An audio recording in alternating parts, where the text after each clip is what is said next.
प्रदेश में BJP mission 2027 की तैयारियों में जुट गई है। मुख्यमंत्री योगी आदित्यनाथ ने वोटर्स तक मैसेज पहुंचाने का काम शुरू कर दिया है। सीएम योगी ने लोगों को एक वोट की ताकत का एहसास कराया है और कहा कि आपके एक वोट ने क्या बदलाव किया, उसकी एक मिसाल है उत्तर प्रदेश। मऊ में आयोजित एक जनसभा के दौरान उन्होंने कहा कि आपका एक वोट 500 सालों की गुलामी के कलंक को धोकर श्री अयोध्या धाम में भव्य राम मंदिर का निर्माण कर सकता है। यूपी में माफिया को मिट्टी में मिलाकर प्रदेश को उपद्रव मुक्त बना सकता है। यही आपके एक वोट की ताकत है। सनातन के ट्रैक पर सीएम योगी का एजेंडा तो बिल्कुल क्लियर है और इसी राह पर अगले साल हैट्रिक लगाने की तैयारी में भी है। आप सुने योगी आदित्यनाथ को। आपका एक वोट, आपका एक वोट 500 वर्षों की गुलामी के कलंक को धो करके अयोध्या में राम मंदिर का निर्माण कर देता है। ये वोट की ताकत है। आपका एक वोट काशी में काशी विश्वनाथ धाम का निर्माण कर देता है। आपका एक वोट बेटी और व्यापारी की सुरक्षा कर देता है। आपका एक वोट माफिया को मिट्टी में मिला करके सदैव के लिए उपद्रव मुक्त, कर्फ्यू मुक्त प्रदेश बनाने में सफल हो जाता है। आपने अच्छा किया, पुण्य के भागीदार बन रहे हैं। अब यूपी के बाहर आप जाएंगे तो कोई आपसे दूरी नहीं बनाता है। अब आप यूपी के बाहर कहीं जाएंगे, कहेंगे मैं यूपी का हूं। अगर सामने 100 लोग होंगे, अगर पहले लोग 10 कदम पीछे जाते थे, अगर वो 10 कदम आज आपके पास आकर के उसकी इच्छा होती है कि इसको गले से लग लूं मैं, क्योंकि आज यूपी का सम्मान बढ़ा है। तो अखिलेश यादव अपनी सियासी गणित कैसे सजा रहे हैं, हम उसकी बात करेंगे। 3 मेहमान इस वक्त हमारे साथ स्टूडियो में मौजूद हैं। विजय त्रिवेदी जी हमारे साथ हैं, समीर चौगांकर जी हमारे साथ मौजूद हैं और आज प्रोफेसर चंद्रचूड़ सिंह जी भी हमारे साथ मौजूद हैं और थोड़ी देर में संगीत रागे जी का भी इंतजार है, जगह खाली है उनकी भी। तो चर्चा यहीं से विजय जी शुरू की जाए। What next?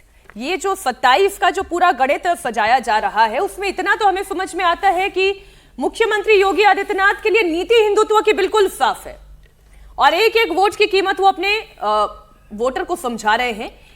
मैं यूं कहूं, हिंदुओं को समझा रहे हैं। वो तो भारतीय जनता पार्टी के जितने नेता देखा जाए तो उसमें आम तौर पे सब लोग मानते हैं कि हिंदुत्व की पहचान के तौर पर योगी आदित्यनाथ को ही देखा जाता है और उसमें कोई कन्फ्यूजन किसी को नहीं होता। कोई कहेगा कि आज ये थे कल वो थे, ऐसा योगी आदित्यनाथ को लेकर नहीं लगता।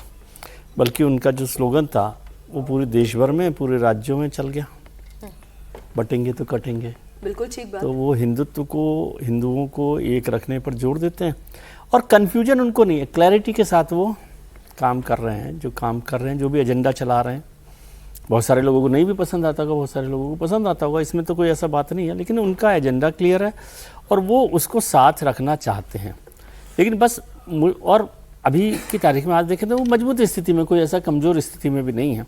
लेकिन पिछली बार जो झटका लगा 2024 के चुनावों में, वो 2027 के लिए एक सनद रहे जैसा, वार्निंग जैसा रखता है जी। कि भले योगी जी का जो एजेंडा है उसमें तो क्लैरिटी है, लेकिन क्या वोटर के मन में भी उतनी क्लैरिटी उस एजेंडा के साथ चलने की है कि नहीं है।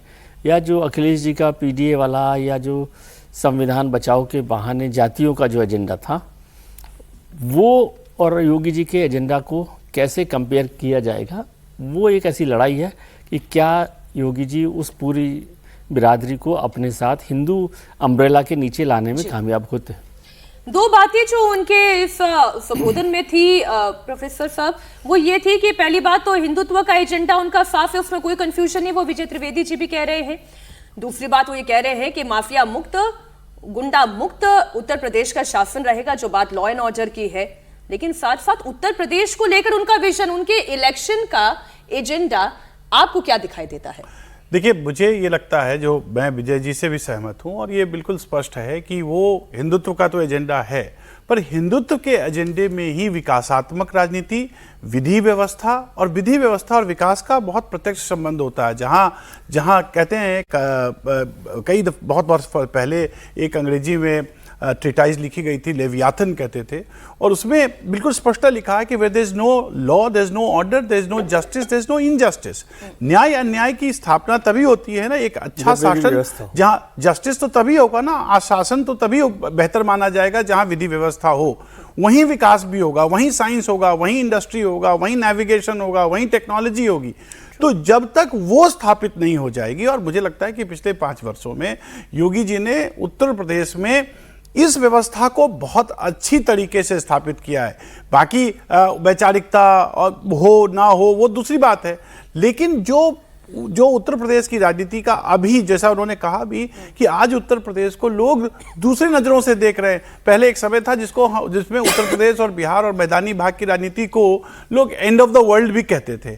आज वो स्थिति नहीं है। आज उत्तर प्रदेश में नया इन्वेस्टमेंट आ रहा है, उत्तर प्रदेश में रोजगार के मौके निकाले जा रहे हैं उत्तर प्रदेश में, और उत्तर प्रदेश हृदय भी है। तो इसलिए अगर उत्तर प्रदेश को जब तक कि इस प्रकार से संयोजित संगठित ना किया जाए, तब तक राष्ट्र विकास के लक्ष्यों को प्राप्त नहीं कर पाएगा। और मुझे लगता है कि योगी जी उसी रूप में इस चुनाव के एजेंडे पे भी ले जाएंगे, और मुझे लगता है कि ये स्वाभाविक भी है और ये होना भी चाहिए। उनका एजेंडा क्लियर है।